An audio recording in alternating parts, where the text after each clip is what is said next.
आइए हम सब मिलकर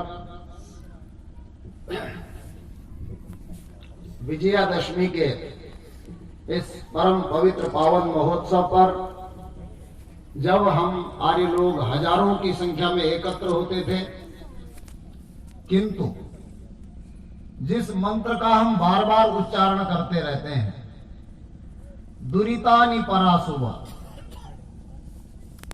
हम सब उच्चारण तो करते हैं लेकिन लगता है उसके लिए पुरुषार्थ कुछ कम करते हैं और ऐसा ही एक दुरित उत्पन्न हो गया और आज सारा विश्व उस दुरित से, बोलो जी आगे, क्या है, आतंकित है। और उस भयंकर दुरित का नाम क्या है, कोरोना। और इसीलिए जो सहस्रों की संख्या में आर्यों का विजयादशमी के दिन एकत्रीकरण होता था, सहस्रों की संख्या में आर्य क्षत्रिय आते थे, वो आज सिमट करके 100-150 की संख्या में रह गए और इसलिए अनेक स्थानों पर यह कार्यक्रम आयोजित करना पड़ा।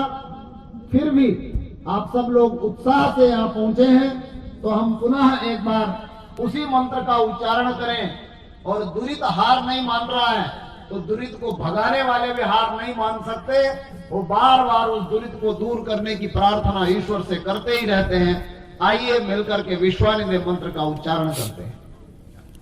ओम विश्वानिदेव सवितर्दुरितानि परासुव यद्भद्रं तन्न आशुव।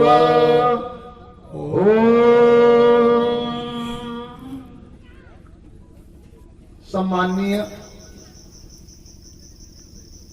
हम सबके प्रेरणा स्रोत और पूरे परिवार के साथ इस मिशन को, इस लक्ष्य को लक्ष्य की ओर ले जाने वाले आचार्य जितेंद्र जी, जो हमारे केंद्रीय अध्यक्ष हैं राष्ट्रीय आर्य निर्मात्री सभा के, इसके साथ आर्य वीरेंद्र जी, अध्यक्ष राष्ट्रीय आर्य क्षत्रिय सभा, जिनके पुरुषार्थ से आप इस परिसर में आज सुरक्षा पूर्वक बैठे हुए हैं, आचार्य राजेश जी, अध्यक्ष राष्ट्रीय आर्य छात्र सभा, आर्य कुलदीप जी, अध्यक्ष राष्ट्रीय आर्य राजसभा, आर्य वेद प्रकाश जी, अध्यक्ष छात्र गुरुकुल ग्राम भाली आनंदपुर, सम्माननीय आचार्य महेश जी, अध्यक्ष राष्ट्रीय आर्य निर्मात्री सभा हरियाणा, और सभी पदाधिकारीगण, उपस्थित अतिथिगण, हमारे आर्य क्षत्रियों और क्षत्रियाओं, बहुत ही सौभाग्य का विषय है कि लगभग पिछले 10 वर्षों से आर्य क्षत्रिय सभा कार्य कर रही है। प्रारंभिक तौर पर आर्य क्षत्रिय सभा ने प्रशिक्षणों का आयोजन किया और आज तक लगभग सहस्राधिक युवाओं को आर्य क्षत्रियत्व के गुणों से प्रशिक्षित करने का पूरा उपक्रम किया है। उन सबके जो प्रशिक्षक हमारे मध्य में हैं, हम सब उनका अभिनंदन करते हैं।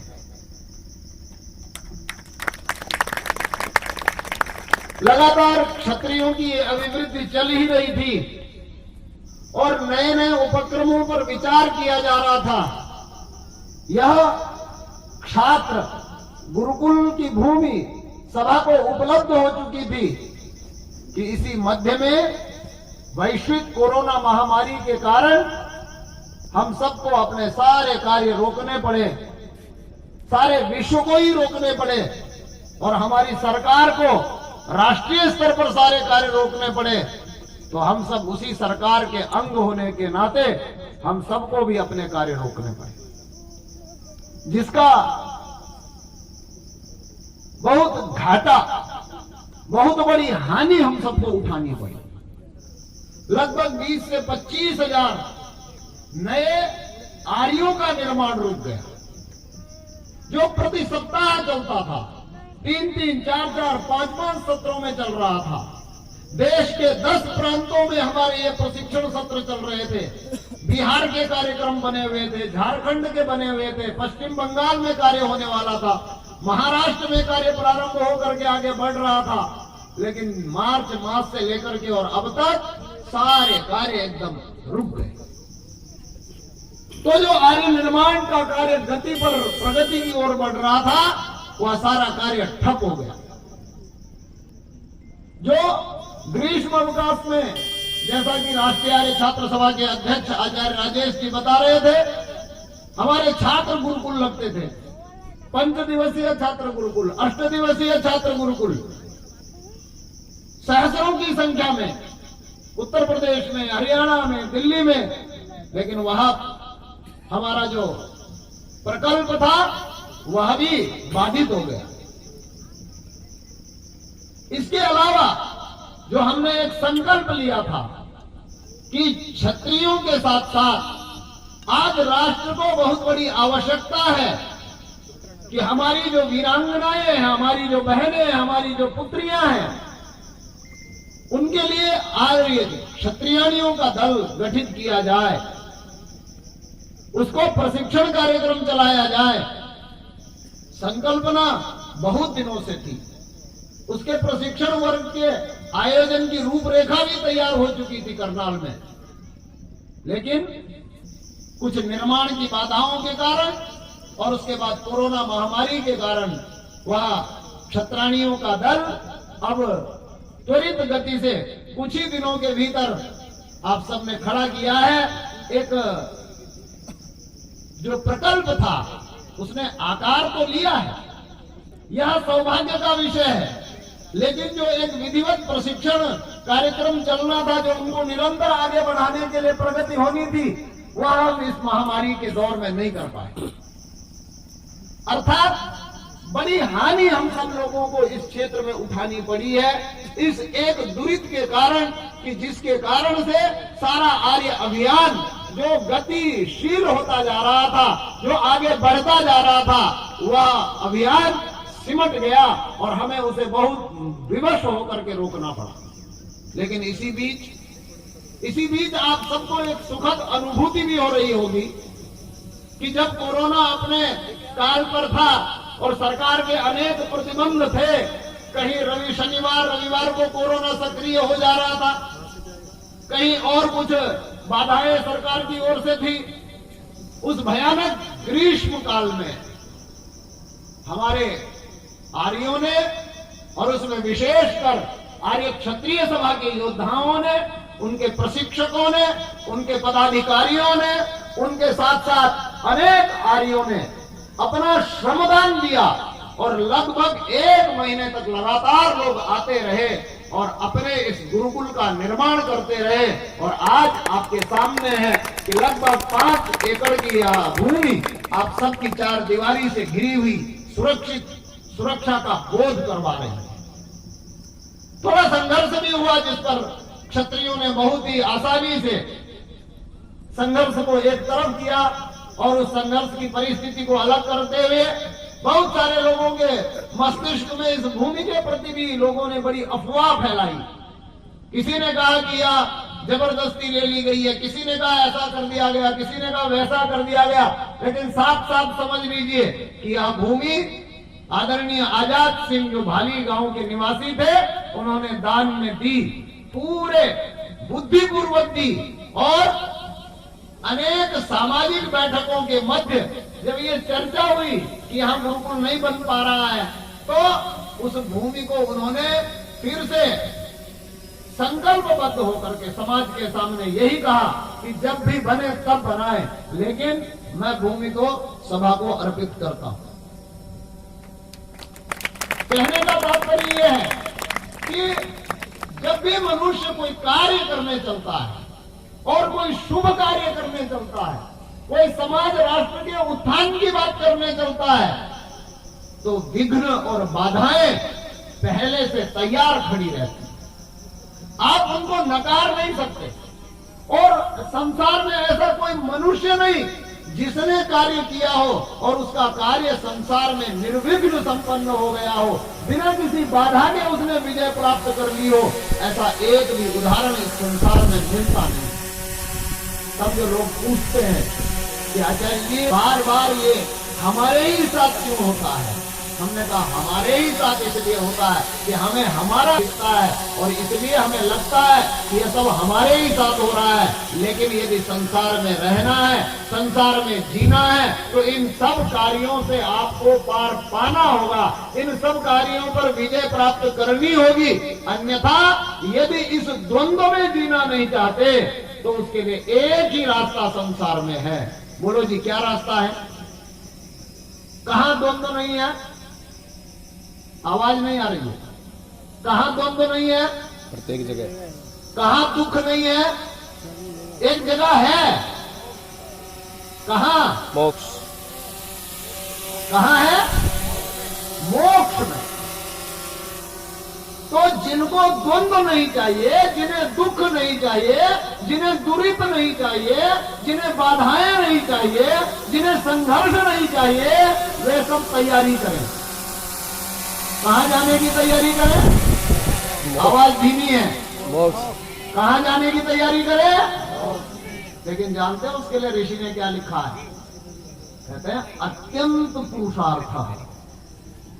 कहते हैं मोह इस संसार के छोटे छोटे विघ्न बाधाओं से जो घबराने वाले लोग हैं, जो पलायनवादी हैं, जो भागने वाले हैं, जो छोटी छोटी कठिनाइयों से मुख मोड़ लेते हैं, जो मैदान छोड़ बैठते हैं, जो अपने ही लोगों से विश्वासघात और द्रोह करते हैं, अरे ऐसे लोग संसार में भी जीवन जीने के अधिकारी नहीं है।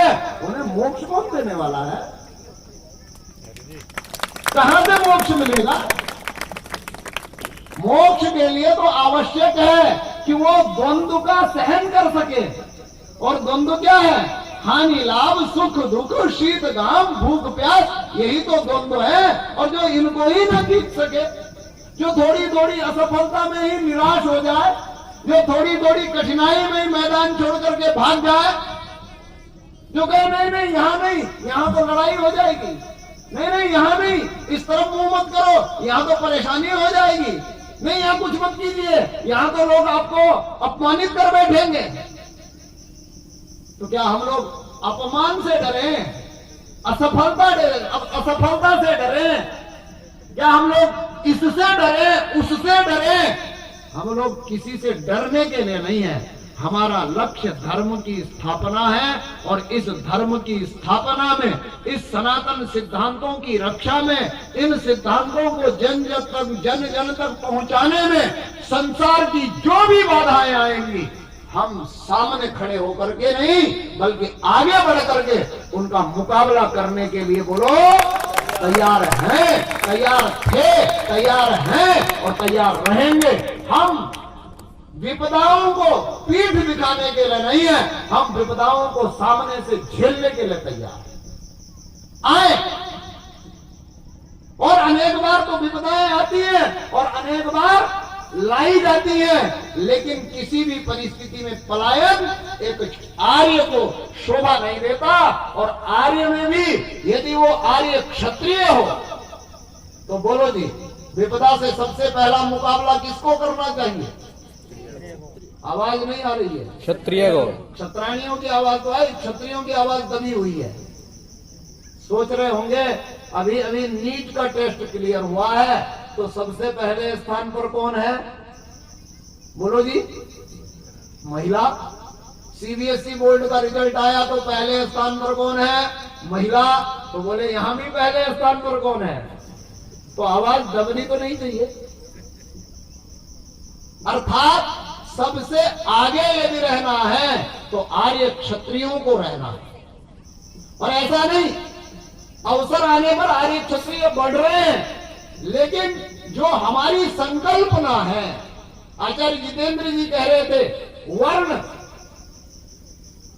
यह जो आर्य क्षत्रिय सभा बनाई है, आर्यों बहुत सारे लोगों के मस्तिष्क में यही नहीं है कि ये बनाई किस लिए। उस संकल्पना को समझने की बुद्धि, उस संकल्पना को समझने की क्षमता ही लोगों में नहीं है। जो संकल्पना हमारे मार्गदर्शक आचार्य परमदेव मीमांसक जी ने की है कि आर्य क्षत्रिय अर्थात एक वर्ण, अर्थात ऐसा वर्ण जहां जन्मना कोई गिनने वाला ना हो, जन्मगत जाति की कोई व्यवस्था ना हो, बल्कि उसके गुणों को देख करके निर्धारण किया जा सके कि यह क्षत्रिय वर्ण के योग्य है, यह ब्राह्मण वर्ण के योग्य है, यह वैश्य वर्ण के योग्य है, और यह तीनों वर्णों में उत्तीर्ण नहीं हुआ तो यह शूद्र वर्ण के योग्य है। ऐसी वर्ण आश्रम की पद्धति को हम धरा पर साक्षात कर सके, इसलिए इस क्षत्रिय आर्य सभा की संकल्पना की गई है। यह मात्र विजयादशमी का प्रदर्शन नहीं है, यह प्रदर्शन तो एक नमूना है, एक उदाहरण के लिए है और एक संगठित होने की रीति का एक अंग है। लेकिन क्षत्रियत्व समाज के जीवन में भीतर तक बैठे, क्षत्रियत्व गुणों पर आधारित हो। जैसे आज हमारे देश की सेनाएं बनती हैं, सेना में युवक जाते हैं, क्या उसको ये पूछा जाता है कि तुम जाट घर के हो कि नहीं हो? बोलो जी, क्या उसको ये पूछा जाता है तुम गुजर घर के हो कि नहीं हो, तुम ठाकुर घर के हो कि नहीं हो, तुम वैश्य घर के तो नहीं हो, तुम ब्राह्मण घर के तो नहीं हो, तुम शूद्र घर के तो नहीं हो? बोलो, पूछा जाता है क्या? हाँ, कागज दिखाने पड़ते हैं, वो आरक्षण आदि की व्यवस्थाएं सब बनी हुई है, लेकिन अवकाश सबके लिए है। बस मुख्य है कि उसकी छाती का नाप, बोलो, पूरा हो, कितना होना चाहिए? ठीक होना चाहिए। जो सेना में आवश्यक है वो कदकाठी होनी चाहिए, वो उसकी वीरता के लक्षण होने चाहिए, शरीर में भी होनी चाहिए, और बाद में जब प्रशिक्षण चलता है तब उसके मन और मस्तिष्क में भी होने चाहिए। वो जवान किसी घर में पैदा हुआ हो उसे सेना में अवकाश दिया जाता है, लेकिन उसमें और इसमें एक अंतर है कि वे गुणों को परिभाषित नहीं करते कि एक क्षत्रिय के भीतर गुण क्या होना चाहिए, एक सेना के युवक के भीतर गुण क्या होना चाहिए। लेकिन आर्य क्षत्रिय सभा उन गुणों को भी परिभाषित करती है कि एक आर्य क्षत्रिय है तो वो दुर्व्यसनी नहीं हो सकता, एक आर्य क्षत्रिय है तो वो दुर्गुणी नहीं हो सकता, एक आर्य क्षत्रिय है तो वो मांसाहारी और मद्य आदि का सेवन करने वाला नशेड़ी नहीं हो सकता। ऐसे गुणों को अंग्रेजों के काल से चली हुई सेना व्यवस्था में लोगों ने स्थान नहीं दिया, और जिसका परिणाम कि अनेक बार हमारी सेना के लोग दुर्घटना के शिकार हो जाते हैं।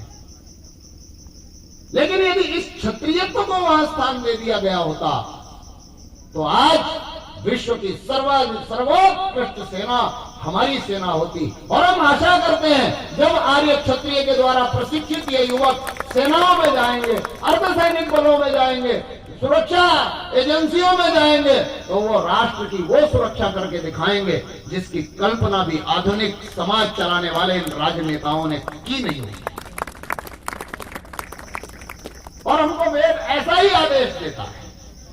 वेद शास्त्र में जो मंत्र हैं, जो आदेश है, वो इसी के लिए है कि हम कहीं भी अवनतिशील ना हो। अभी वर्षा ऋतु चलती है, वर्षा ऋतु में क्या होता है, जो वीर योद्धा हैं वे सब अपने अपने घरों में, अपने अपने संसार में, अपने अपने गृह कार्यों में लगे होते हैं। आपने रामायण में देखा होगा, सुग्रीव और श्री राम की मित्रता हो गई, लेकिन वर्षा ऋतु होने के कारण युद्ध नहीं हो पाया, तो सुग्रीव अपनी नगरी में जाकर के विश्राम करने लगे। और जैसे ही वर्षा ऋतु समाप्त हुई, लक्ष्मण ने जाकर के द्वार खटखटाया और तब उनको कहा कि सुग्रीव, तुम्हारी और श्री राम की मित्रता हुई है और तुम्हारा जो उपकार श्री राम ने किया है कि तुम्हारा राज्य दे दिया, तुम्हें तुम्हारी पत्नी दिला दी, तुम्हारा घरबार मिल गया, लेकिन अब तुम लगता है कि तुम कृतज्ञता पर उतर आए हो और तुम श्री राम का कर्ज चुकाना नहीं चाहते हो। वहीं श्री लक्ष्मण कहते हैं कृतज्ञता से बड़ा कोई पाप नहीं है और इसका कोई प्रायश्चित संसार में बोलो जी नहीं है। अर्थात वर्षा ऋतु विश्राम की ऋतु है, तो यह जो शरद ऋतु है जिसमें यह विजयादशमी पड़ती है, ये जय और विजय की ऋतु है। और प्राचीन काल से आर्य योद्धा अधर्म के नाश के लिए और धर्म की संस्थापना के लिए जब निकलते थे तो इसी शरद ऋतु में निकलते थे, और इसीलिए प्राचीन काल से इस दिन को विजयादशमी का दिन कहते हैं, क्योंकि विजयादशमी के दिन ही योद्धाओं की टोलियां निकलती थी, और वो भूमि के कब्जे के लिए नहीं, वो संसाधनों पर अधिकार करने के लिए नहीं, बल्कि अधर्म का नाश करने के लिए और धर्म की स्थापना करने के लिए निकलती। लक्ष्य एक ही था कि संपूर्ण मनुष्य समाज धर्म में रत रहे, वो कहीं भी उसके जीवन में अधर्म ना आ जाए, अत्याचार, दुराचार, भ्रष्टाचार, अराजकता, इसका कहीं भी उसके जीवन में स्थान न रहे।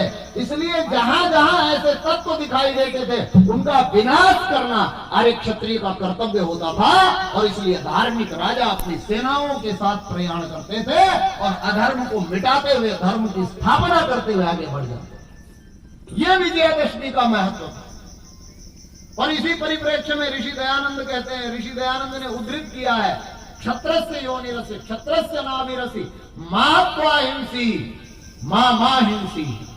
अर्थात यह जो क्षत्रिय धर्म है यह वीरता, बल, ओज से संपन्न है, और हे ईश्वर हमको हिंसित मत करो, अर्थात हम कहीं भी हिंसा के शिकार ना हो। क्षत्राणियों को इस पर विशेष ध्यान देने की आवश्यकता वर्तमान समाज में है कि हम कहीं भी हिंसा के शिकार न हो, और मात्वा हिंसी, हम तुझे हिंसित न करें। चलिए, और बात तो समझ में आ गई, लेकिन क्या हम ईश्वर को हिंसित कर सकते हैं? बोलो जी। ईश्वर तो अकाय है, सर्वव्यापक, सर्वांतर्यामी, सर्वशक्तिमान। क्या हम उसे हिंसित कर सकते हैं? हाँ या ना? हाँ। बोलो। लेकिन यह हिंसा का अर्थ क्या किया है ऋषि ने?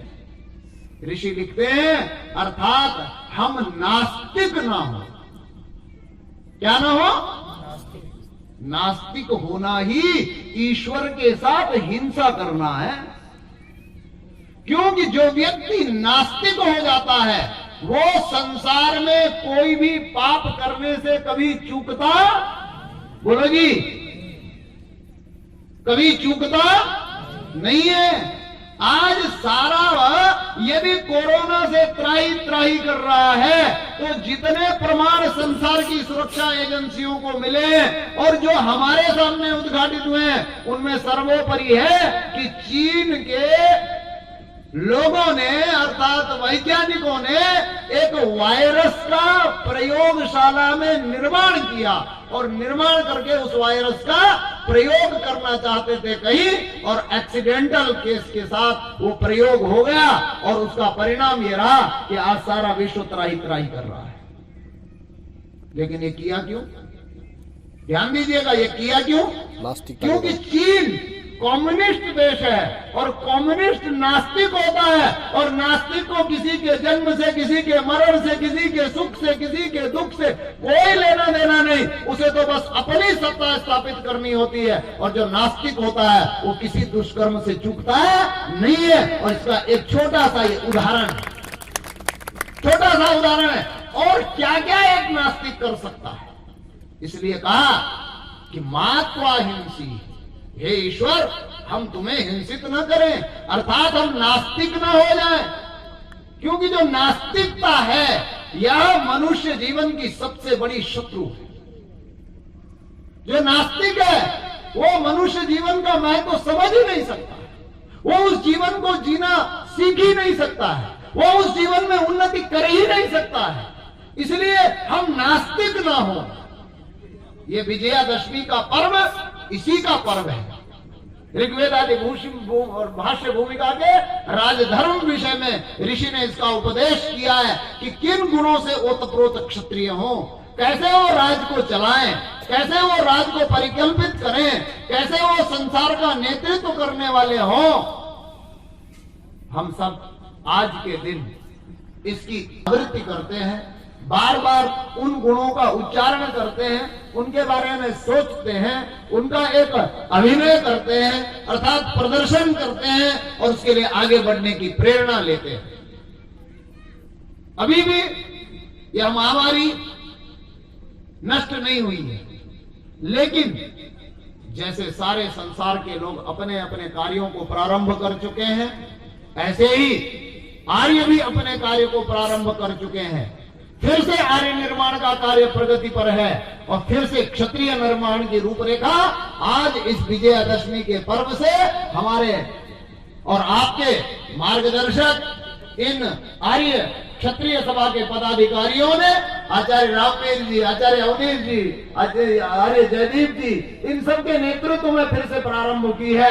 मैं समझता हूं कि आने वाले वर्ष में अगली विजयादशमी तक हम सहस्राधिक आर्यों का समावेश इस भूमि पर पुनः देखेंगे और पुनः सुसज्जित टोलियां इस भूमि के जो यहाँ निर्माण हो रहा है, चारों तरफ आप सब लोगों की ट्रेनिंग के लिए, प्रशिक्षण के लिए जो ट्रैक बनाया गया है, जो और सब व्यवस्थाएं की जा रही हैं, यह सब सार्थक होंगी। आप क्षत्रियों की टीमें बनेंगी, क्षत्रानियों की बनेंगी और हम सब एक अच्छे समाज का अनुभव करना प्रारंभ करेंगे, जिसमें हम सुरक्षित हों, जिसमें हम दुरितों से दूर हों, जिसमें हम अपने धर्म मार्ग पर चल रहे हों। याद रखिए आर्यों, आर्य में सब कुछ हो सकता है, लेकिन एक आर्य का दूसरे आर्य के साथ कभी द्वेष, बोलो, नहीं हो सकता। बोलो जी, द्वेष नहीं हो सकता है। एक आर्य कभी दूसरे आर्य के साथ छल कपट नहीं कर सकता है। एक आर्य कभी दूसरे आर्य को ठग नहीं सकता है। एक आर्य कभी दूसरे आर्य के साथ धोखा नहीं कर सकता है। यह सिद्धांत है। और यदि कोई आर्य नामधारी दूसरे आर्य के साथ, अपने ही आर्य के साथ छल करता हो, कपट करता हो, धोखा करता हो, ठगी करता हो, झूठ बोलता हो, तो बोलो वो आर्य है या नहीं? नहीं। बोलो जी, नहीं।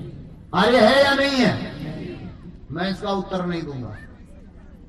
इसका उत्तर देगी आपको एक पुस्तक जो आपको दीपावली के बाद उपलब्ध होगी। पुस्तक का नाम ही है आर्य और पुस्तक का नाम ही है आर्या। किसे कहते हैं आर्य और किसे कहते हैं आर्या? वर्तमान में हम ना जाने कितनी परिभाषाएं सुनते हैं। देश के बड़े बड़े तथाकथित मूर्धन्य इतिहासकारों ने लिखा है आर्य तो बाहर से आए, आर्य तो एक जाति थी, आर्य तो ऐसे थे, आर्य तो वैसे थे, आर्य तो इसे कहते हैं, आर्य तो उसे कहते हैं, और उसके बाद तमाम परिकल्पनाएं हमने सुनी है। लेकिन उसका ठीक ठीक वर्तमान परिप्रेक्ष्य को लेकर के जो विश्लेषण है वो आपके सबके सम्मुख आने वाला है।